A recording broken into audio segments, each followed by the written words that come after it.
अरे बहुत सारे लोगों के मन में ये सवाल है कि कंटेम्प्ट ऑफ कोर्ट आखिर होता क्या है। क्या निशिकांत दुबे की विवादित वाणी आने वाले दिनों में उनकी मुश्किलें बढ़ाने वाली हैं? सबसे पहले समझिए कि कोर्ट अदालत की अवमानना आखिर होती क्या है। कंटेम्प्ट ऑफ कोर्ट दो तरह का होता है, एक सिविल कंटेम्प्ट ऑफ कोर्ट और दूसरा क्रिमिनल कंटेम्प्ट ऑफ कोर्ट। यहां आपको यह समझना होगा कि जब किसी अदालती निर्णय की अवहेलना होती है तब तो सिविल कंटेम्प्ट होता है, जबकि अगर कोई व्यक्ति कोर्ट के अधिकार क्षेत्र को चुनौती देता है या अदालत की प्रतिष्ठा को धूमिल करने का प्रयास करता है या अदालत की कार्रवाई में दखल देता है तो ये क्रिमिनल कंटेम्प्ट ऑफ कोर्ट के दायरे में आता है। और इस तरह के मामले कोर्ट स्वयं संज्ञान ले सकता है या फिर किसी याचिका पर केस चला सकता है।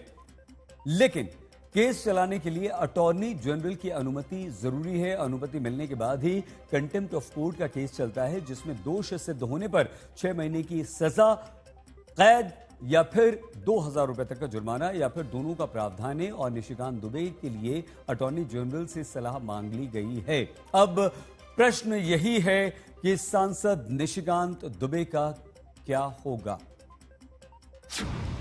क्या अवमानना के केस में फंसेंगे निशिकांत?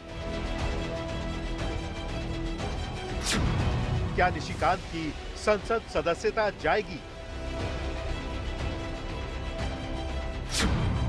सुप्रीम कोर्ट पर टिप्पणी करके फंस गए निशिकांत दुबे। वैसे तो संसद से सड़क तक बीजेपी सांसद निशिकांत दुबे तमाम मुद्दों पर दहाड़ते हुए नजर आते हैं। अपनी आक्रामक शैली से विपक्ष पर धारदार प्रहार करते हैं। लेकिन सांसद निशिकांत दुबे से एक बड़ी गलती हो गई। जैसे आक्रामक तेवर विपक्ष के खिलाफ दिखाते हैं, वैसे ही तेवर देश की सबसे बड़ी अदालत के खिलाफ दिखा दिए। देश की सबसे बड़ी अदालत और अपने सियासी विरोधियों का फर्क भूल गए। बस फिर क्या था, सांसद जी अपने बड़बोलेपन के चक्कर में फंस गए। सबसे पहले सुनिए सांसद निशिकांत बोलते बोलते कैसे लक्ष्मण रेखा ही पार कर गए। आर्टिकल 368 कहता है कि इस देश के संविधान को, पार्लियामेंट को सभी कानून बनाने का अधिकार है। कानून की व्याख्या करने का अधिकार सुप्रीम कोर्ट का है। वो कह रहा है कि 3 महीने में जो है राष्ट्रपति बता दें कि क्या करना है, 3 महीने में गवर्नर बता दें कि क्या करना है। और उसके बाद आज जो है ये देश राम, कृष्ण, सीता, राधा, द्वादश ज्योतिर्लिंग से लेकर 51 शक्तिपीठ का है। सनातन की परंपरा है, लाखों साल की परंपरा है। आप जब राम मंदिर का विषय होता है तो आप राम मंदिर में कहते हो कि कागज दिखाओ, कागज दिखाओ।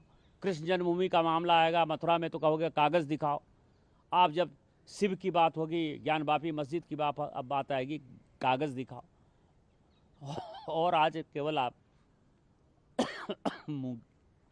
मुगलों के आने के बाद जो मस्जिद बने हैं उसके लिए कहते हैं कि आप कागज कहाँ से दिखाओ।